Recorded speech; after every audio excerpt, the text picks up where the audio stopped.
Hi, all this month I am every day profiling a BABW, badass black woman. So many of these women in history were prolific writers and lecturers, and their words were pure fire. That is especially true of today's special guest, Nannie Helen Burroughs. Nannie Helen Burroughs was mostly known for founding a school in Washington, D.C., not just founding it, but building it with her own hands. The motto of her school was, "We specialize in the wholly impossible." But she was involved in just a dizzying number of causes and organizations.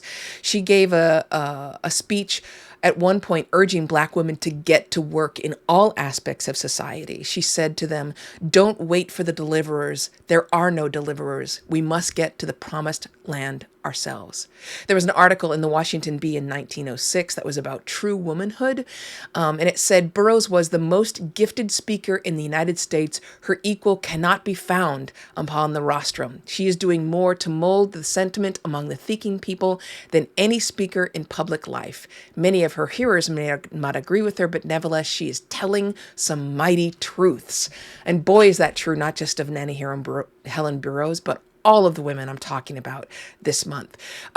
Burroughs couldn't get a job after she graduated, couldn't get a job teaching in the DC school system. She took the civil service exam that was required. She passed with flying colors, but she was then told that they were not hiring black people. So she was forced to take a job as a janitor. But she eventually was able to open up her own school. And she did it almost entirely by herself. She raised the money to build it. The building that she got originally was a dilapidated 8-room farmhouse that was located in a community that was called Lincolnville. There were less than a dozen houses there. They didn't have streets, really. They didn't have water, telephone, or electric lights. She raised nearly all of the money for the building and the maintenance of that school from black supporters. She was said to teach her kids the 3 B's, Bible, bath, and broom. But one historian said she may have taught her students the 3 B's, but she also taught them black history, the classics, and helped found the NAACP. She was everywhere talking about all kinds of things. At one point, she issued a report to the board on the progress of her school. This was in 1941. And she said how a small Negro school without income could pull through 5 years of the worst depression in history and reestablish itself is going to make a thrilling story someday. Sadly, instead of it making a thrilling story, we forgot about her. Well, purposely forgot about her immediately. This is a picture of her with her students in her school in DC. She said, "The greatest hope for the development of my race lies in the training of our women thoroughly and practically." But she did a lot of things. As I said, she had scathing criticism for the racist President Woodrow Wilson. She accused him of not doing enough to stop lynching. And that quickly led to her being placed under government surveillance.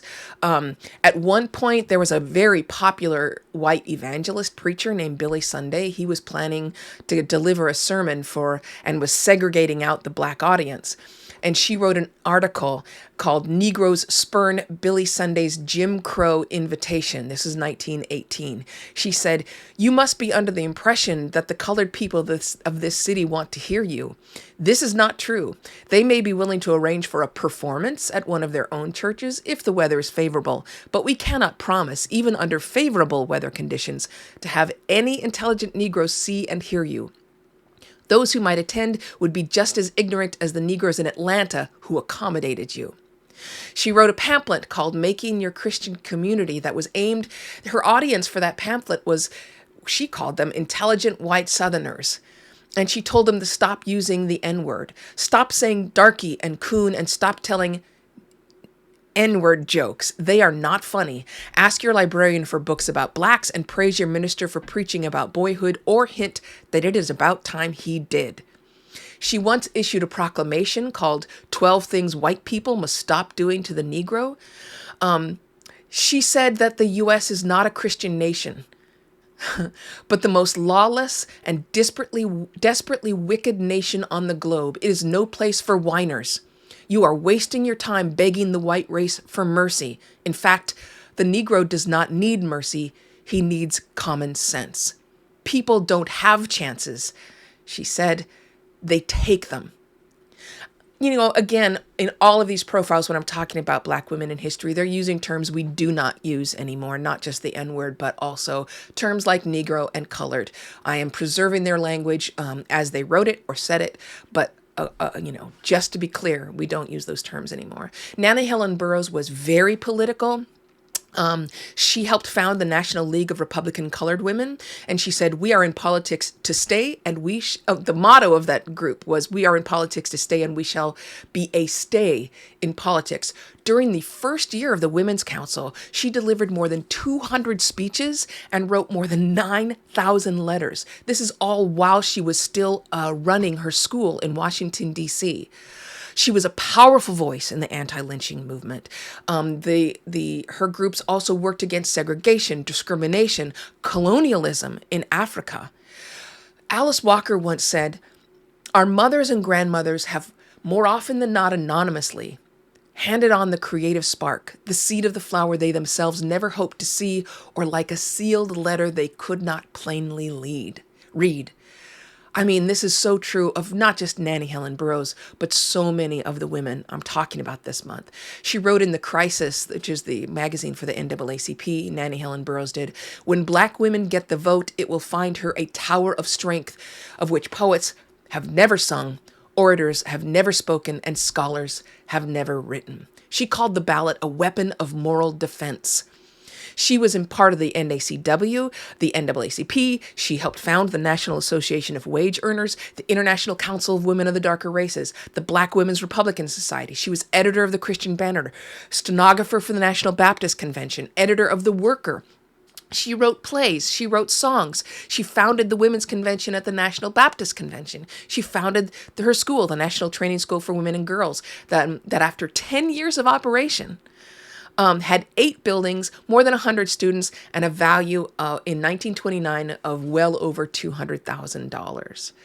Martin Luther King Jr. once begged her to go to Montgomery to join in the bus boycott, and he said to her, "As the first leader of Negro women, it is imperative that you come to give hope to the thousands of women who are paying the price of sacrifice in our struggle."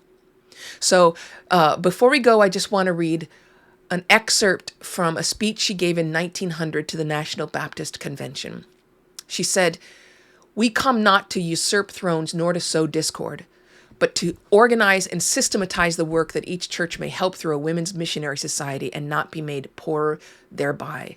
It is for utilization of talent and the stimulation to Christian activity in our Baptist churches that prompt us to service.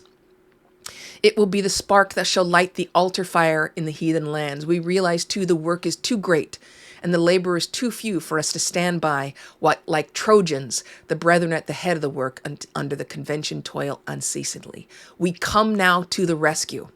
We unfurl our banner upon which is inscribed this motto, "The world for Christ, women arise, he calleth for thee." Will you, as a pastor and friend of missions, help by not hindering these women when they come among you to speak and to enlist the women of your church? Surely, women somehow have had a very important part in the work of saving this redeemed earth. Ladies and gentlemen, another badass Black woman, Nannie Helen Burroughs. Have a great day, and as always, please be kind.